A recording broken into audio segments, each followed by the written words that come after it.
এইবিলাকতো মই সদায় কৈ থাকো যে গছবিলাক বুঢ়া হলে কাটিব অনুমতি দিব লাগে এতিয়াতো আমি আপোনালোকে এনেকুৱা পৰিবেশ কৰি দিলে একো চুব নোৱাৰা হৈ গলো ন এটা জুনে গছ কাটাৰ বিৰুদ্ধে আন্দোলন কৰে তেওঁলোকে আজি ফেসবুক দি আছে গছবিলাক ভাল কৰি ৰাখা নাই এইটো এটা প্ৰসেস যে কিছুমান গছ যেতিয়া বিপদজনক অৱস্থালৈকে আহে সেই গছটো আমি কাটিব লাগিব কাটিলে মানুহ কিছুমান ওলাই আহে বিপদজনক গছ আজি দিঘিলি পুখুৰীটো যিকেইডাল গছক লৈ আন্দোলন কৰিলে 10 বছৰ পিছত ইও বাগৰিব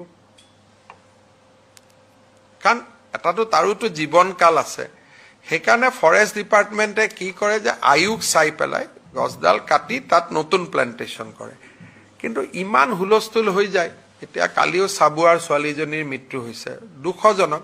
সেই গছডাল কাটিব লাগিছিল আগতে কিন্তু কাটাৰ কাৰণে পৰিবেশটো নাই নহয়